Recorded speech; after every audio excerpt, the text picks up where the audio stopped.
Hi there, and welcome to our magical little corner of YouTube where I like to discuss witchcraft, spirituality, and today, books. So we've got some new books here, we've got some red books here, we've got a deck, and this is going to include a couple of little mini reviews. One of them is glowing, one of them is terrible, just to put it out there. So first I wanted to go ahead and talk about the deck that I got just real briefly. This is the, I don't know if you pronounce it like Thelma, the religion, or like the occultist religion, or if it's Thelma because it's different. I don't think this is related to Thelma in occult, but this is the Thelma Lenormand deck by Renata Lechner. And this is a really cool deck. So I got turned on to Lenormand for doing cartomancy with something instead of like the Rider-Waite-Smith tarot, because I'm learning Rider-Waite-Smith, but it's hard. The great thing about Lenormand is that it's only 36 cards and each card is like an image. It also has positive or neutral or negative attributed to the card, and it's just read, it's read slightly differently, but it's actually so much easier to learn. I feel like you can just put the cards out and immediately have an answer. Like the first time that my friend pulled them for me, I kind of intuitively was like on board with it. So y'all know I got shaky hands, but let's see. So that would be the Rider. I'm just going to show you a couple of the cards. And this is a really nice deck. It's quite large. It's quite large. And it's real sturdy. Again, there's only 36 cards in here, but they're pretty thick and slick. This is the tower, and it's different. It's different from the Rider-Waite-Smith tower, so it's not exactly the same meaning. But again, I wanted one of these lilies. I wanted one of these kind of decks that has like very clear, like you look at it, you know exactly what you're doing. Woo! That is making my face glow. The sun is real today. Let me put these to the side. It provides like instant sort of knowledge, and I think that these I think Lenormand system predates Rider-Waite-Smith. So we have the cross. Hopefully that's not too shaky for you. But yeah, and that's the 36th one. So that's the last one in there, and they're colorful and beautiful. I really like this art style. I think that what's cool about this deck, while there is more going on in the image, the main subject stands out so much from the background. So coffin, while there's a little bit more going on in this picture, there's no question that this is about the coffin. Just the way that the artwork is done makes it look almost 3D. I'm a big fan. And yes, you can see it has little card correspondences like playing deck cards where you could actually use a playing deck for this system. But that is the one deck that I've got and that I've been working with. Absolutely love it. It's kind of hard to find Lenormand decks. So there, like whenever you look for, and this is totally off subject, but whenever you look for tarot decks, there's hundreds of thousands, like there's so many. For Lenormand, I kept seeing like the same 2 or 3 over and over again. And while I liked them, they weren't like just exactly what I wanted. That like hit pretty darn close. I would say it's like 98% there. But with tarot, there's so many options that like you kind of can't go wrong. So let's move on to the 2 books that I finished since our last Witchy Reads video. Should I start out with the good review or the bad review? Okay, I'm gonna start out negative, because I feel like that's what people really like. I feel like that's what gets people in the door. Are you doing little kicks? Okay. That's what gets people in the door, and then like they stay if they like you for the positive. Let's talk about the the disappointment. So this is tangentially witchy. I still want to include this in here, and I've talked about this previously. So the author of this book also wrote a book, I'm assuming in a similar style, called Witch. Look at her doing her little kicks. Can you see that? Oh, she's squirming out of view. You big weirdo. Anyway, so basically what this is this supposed to be like, if you hear snorting, it's her. This is supposed to be like a woman's guide to mastering and attuning with your monthly cycle. It's a bunch of hooey. So when I first started reading this, I was so excited. I loved it. I loved absolutely every moment of it. I was like, this is challenging me, and I am learning new things, and I feel like this is a great new perspective. But then I kept reading. And unfortunately, there is a lot of misinformation that is shared in this book, such as lots of great health claims. I mean, she doesn't... God, this is why it's hard. So it's hard to critique this book because of the way that it's written. She speaks about things so vaguely, but she's still making some real, like, inferences.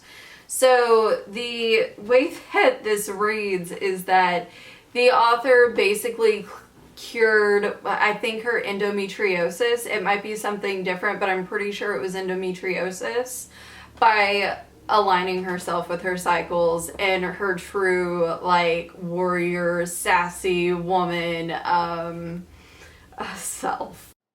Hi friends, Editing Candace here. So I'm not super clear on why this is an issue. She even has an entire section dedicated to vaginal steaming, which, since Goop and Gwyneth Paltrow talked about this a couple years back, plenty of doctors, OBGYNs, like specialists in this area of the woman's body, have come forward and said, do not do this. This is harmful. And she doesn't really talk about any of the harm to that. And then the whole point that I was trying to make with her, talking about curing, maybe it was endometriosis, whatever it was, she's not taking into account, or I think she actually dismisses, oh, she does. She dismisses medical advice, which, granted, the medical advice was, let's just remove your uterus or do some sort of surgery. Again, can't exactly remember, but it was a drastic move. And yes, that's scary, but that doesn't mean that you just get to completely rule that out and try to convince your audience, your reader, that they should now start ignoring their doctors and just align with their cycles, and then they will get rid of their health problems. That is dangerous, to say the least. And there we go. I think I made myself clear now. This book was just written so horribly vague that it's hard to critique because of the vagueness. It's kind of hard to pin down the issues, but all right, back to the video. It's filled with a bunch of cringe. One of the things that I wasn't quite sure if I was missing out on was, like, her use of the word mama every 2 lines. It was intense. I wasn't sure if it was generational, if it was, like, cultural, because she's not from the US. I'm pretty sure she's from the UK. Again, is that, like, yeah, that's blinding me. It's just the paper. I'm so pale, and it's really sunny out. Yo, this is so bad. It's cringy. It's trying way too hard. It is fluffy.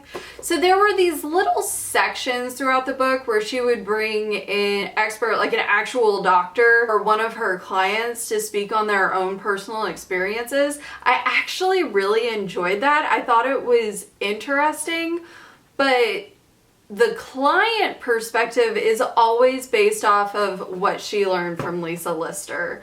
So it's kind of just like selling you on what you're already reading and possibly into using Lisa's services. There's something problematic in here in the sense that she opens the book by talking about how, yes, this is primarily for women with periods, like that is the target audience.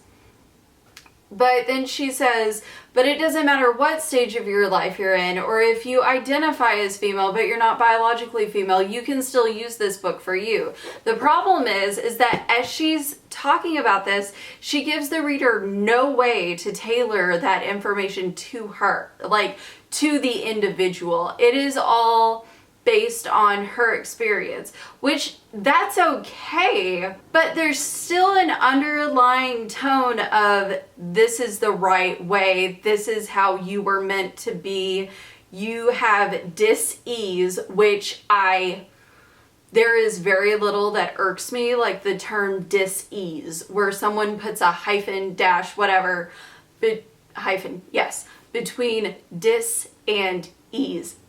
Disease. Like there's a difference. You're trying to do something and it's so annoying. Anyway, there's always this underlying current of if you are biologically female, this is how it should be.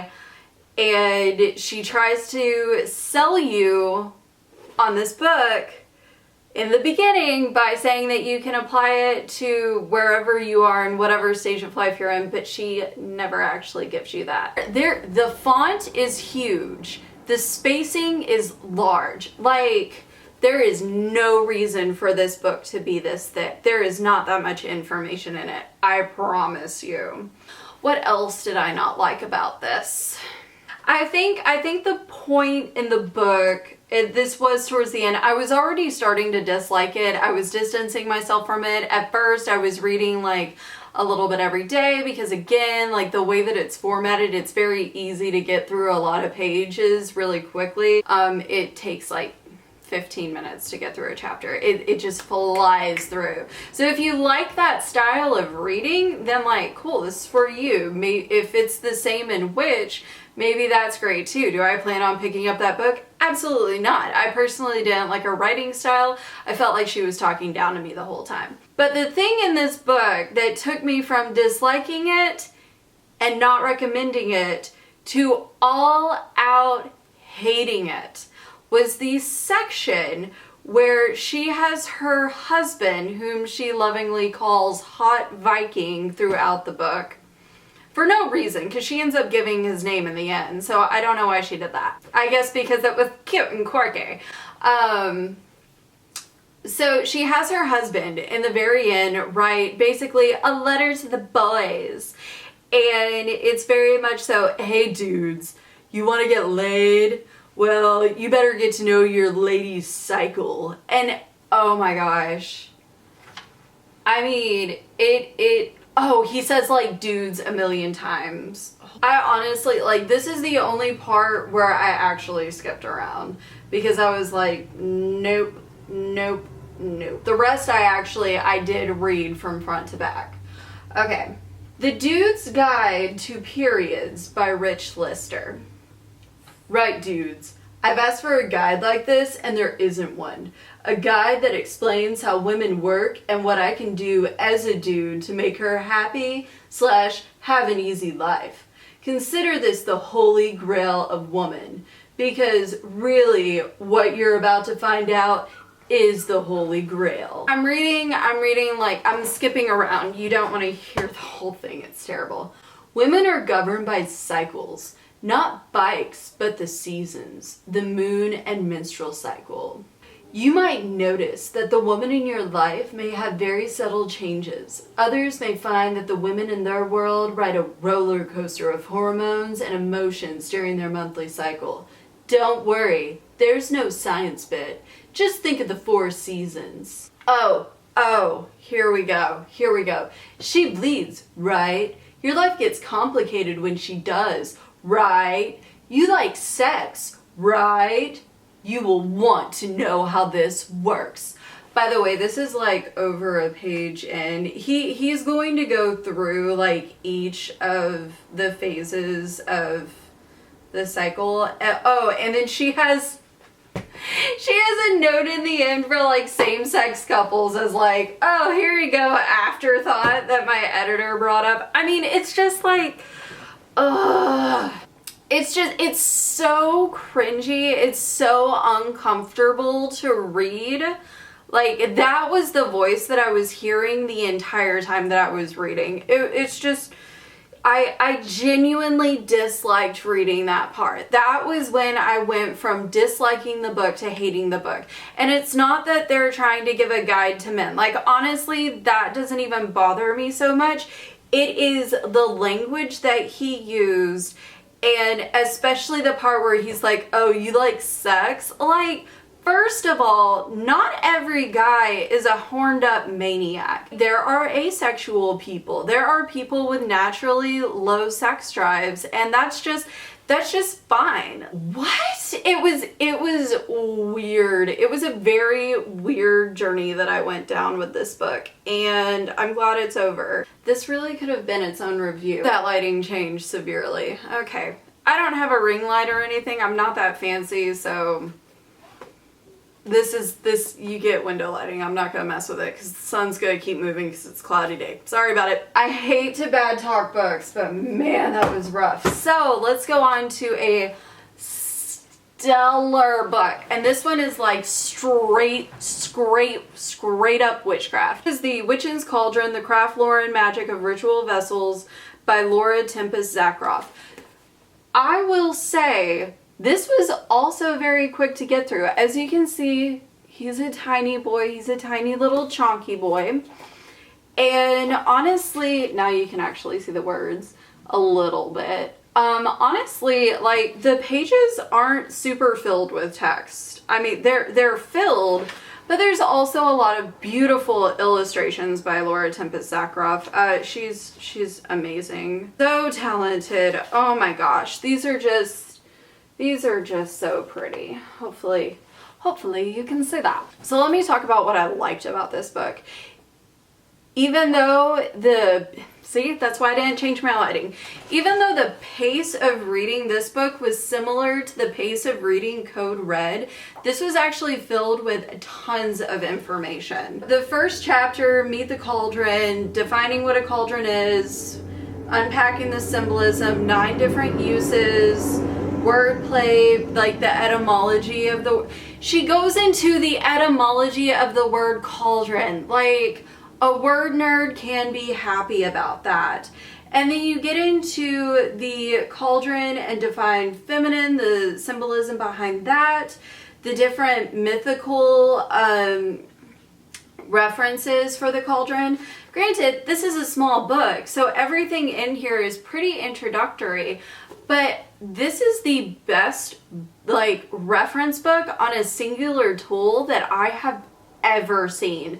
And it's a part of a series. I think this is the 6th and final book of the series that Llewellyn has done so far. They have one for the Witch's Broom or Besom. They have one for the Athame or Witch's Dagger sort of thing. A Witch's Mirror. I'm trying to think what the other ones are. I know that the next one I want to buy is the Witch's Broom. Eventually I want to have them all. I don't even use Athames or mirrors, but I still want to have the book. She even goes in here about... How do I say this sentence? I'm so excited about this book. She even goes into ways of finding, it's kind of weird to explain. She goes into how you can find out how to make your own cauldron. She has these really super cute instructions on how to make a paper cauldron, which is like one-time use. It would be great for like spell work where you want the cauldron for like its symbology. Yeah, it's really cool. And then the last chapter, which, I mean, absolutely warmed my heart. It almost brought tears to me. It was so good.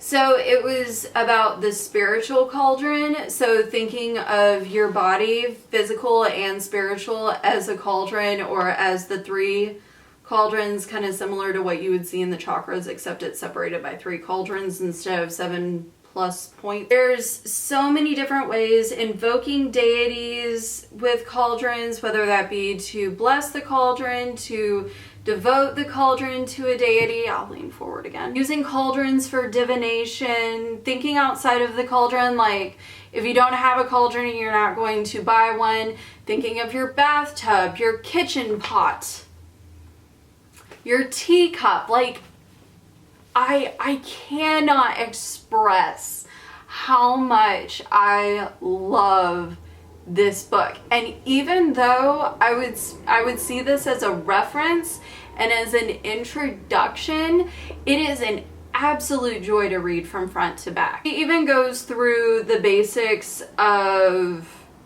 the 8 Sabbats and like ways that you can use your cauldron with this Sabbat. Anyway, I freaking love this book and I cannot wait to get the other ones. Genuinely, it's amazing. But let's move on to what I recently got / currently reading / maybe not actually currently reading, but new books. Because right now, so just FYI, I recently started a new job. I don't have a lot of time to read at the moment. I don't. So unfortunately my reading has like been going down by the wayside, but hopefully I'll still at least be able to get a little bit of a review for you on 1 or 2 books every few weeks or so. So yeah, we'll still have these witchy read times together, but it's just going to be like less and less just because work is, it's a lot right now. So the first book I want to go over real quick because I haven't even started reading it yet. So this is The Witches, Salem 1692 by Stacy Schiff. So this is a historical book, nonfiction, very large. I got it used off of thriftbooks.com. I actually think that I used my free voucher for this, not sure. If you do not use thriftbooks.com, you are missing out. Most of the books that I buy are used. This was used as well. Thriftbooks.com, not sponsored. Should be, because I spend a lot of money there. But anyway, so this is like a historical look at the Salem witch trials.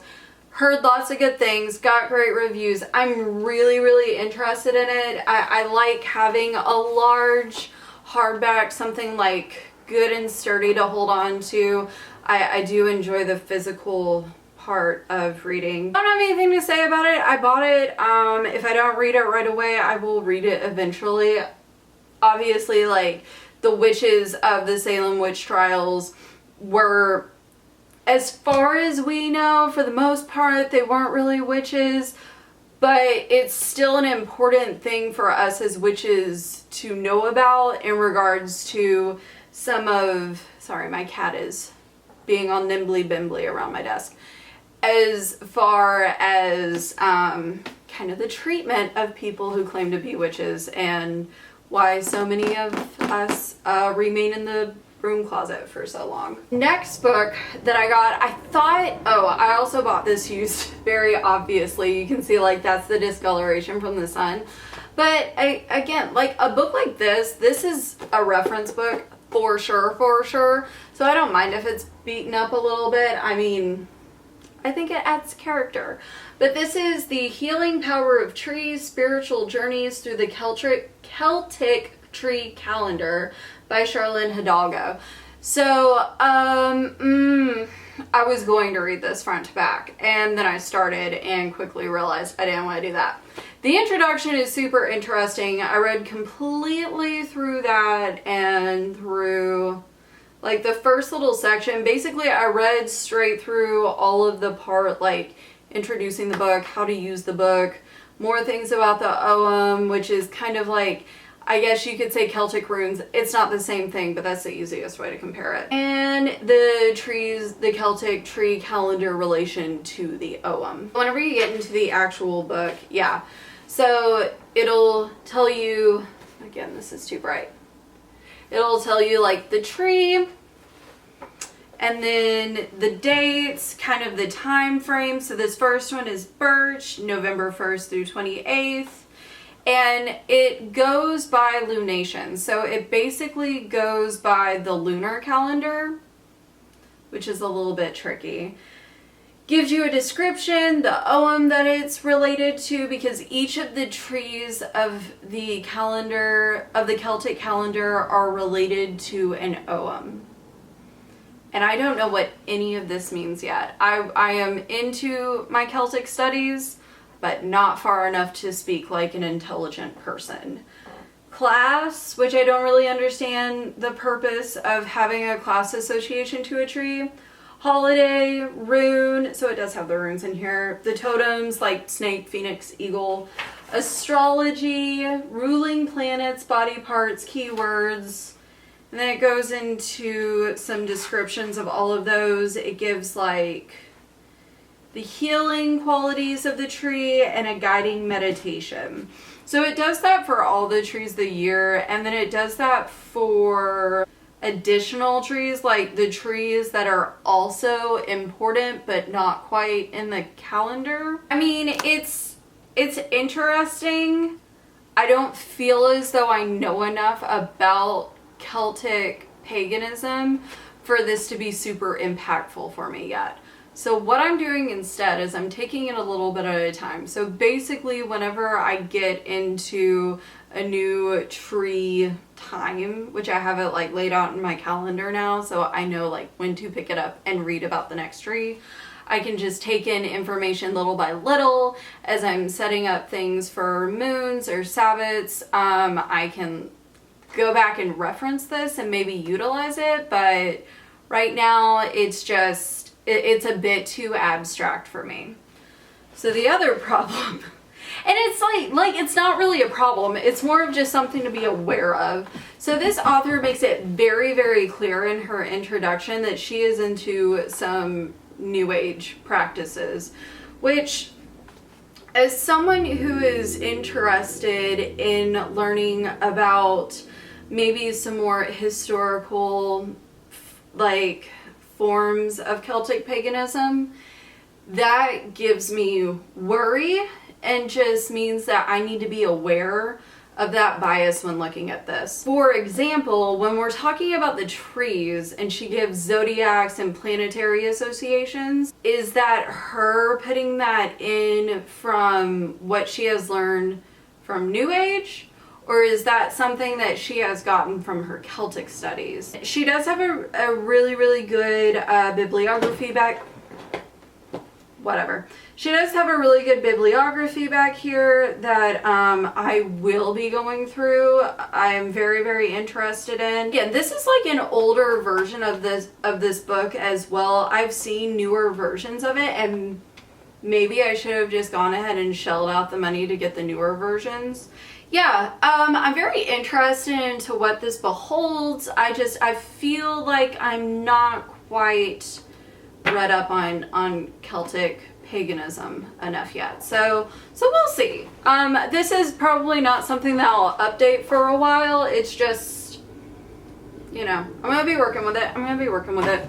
And then, so the last book that I got, you can see I actually have my bookmark in here. I have been reading through it slowly but surely. This is like my priority book right now, and that is Celtic Lore and Spellcraft of the Dark Goddess Invoking the Morrigan, by Stephanie Woodfield.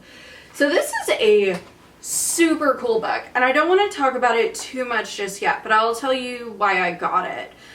So again, I'm really big into learning about Celtic paganism from both a neo and reconstructionist view. Like, I'm cool with mixing the two and also being a bit eclectic. Like, that doesn't bother me. It's just, it's something that I need to be aware of when I'm looking at my resources. So the reason why I got this is because it's a little bit difficult to understand a brand new mythology. It just is. And then the way that the gods are structured, the deities, the heroes, and everything, the way that structure is laid out in other Celtic mythology books that I've read in the past is a little bit confusing. So I wanted to get something focused in on one, because if I can learn a lot about one very significant deity, the Morrigan, or as some people consider her a group of deities, that's cool too. I mean, or she can be both. I feel like I'll have an easier time grasping Celtic mythology in its totality throughout the rest of my studies. Do not knock over my coffee or tea, sir. This is Sir Clive. He's a little man who is always hungry. I'm surprised you haven't seen him in videos yet. He also likes to chill up here sometimes. And I washed my hair yesterday, so that's what happens. Hello. Hello, sir. But yeah, I'm not going to say too much more about this. It does seem to be, I mean, very detailed as far as descriptions and references of the Morrigan, and then the different ways to work with her. But I am on part 2, the 3 Morrigans, the chapter 3, Meeting Maka. I think that's how you pronounce it. So, I mean, I'm a little bit of a ways in. Again, I was very... I said really great things about Code Red at the beginning too, but I always have high hopes for books. Like, I don't ever buy a book expecting to hate it. And I actually bought this book brand new. I don't know if you can tell by how shiny it is, but I bought it brand new at a pagan, witchy, metaphysical shop that's about an hour from me. I saw it and I was like, I just need to bring this home. It was on my to-buy list anyway on thrift books, like my watch list. So I was like, you know what? I'm just gonna get it. It feels right. It's heavy. It's got a lot of content to it, and the writing style is very accessible. I don't think that anyone would have an issue taking in the information that is given. I do think that you need to have a basic understanding of witchcraft before diving into this. I don't think, I could be wrong, I don't think that you need a basic understanding of Celtic mythology. Again, there goes the sun. So I'm going to go ahead and close this out. I'm very excited to keep on reading this. Please tell me what you think about these books. Tell me what you're reading. Tell me if you've read any of these books, and I swear if you put a spoiler in the comments, I will block you. I don't want to have to block you. Don't be that person. But yeah, comment, like, subscribe, follow. Well, subscribing is following. Anyway, and I hope that you have a great day. I hope that you enjoyed this video. Oh yeah. And have a magical day.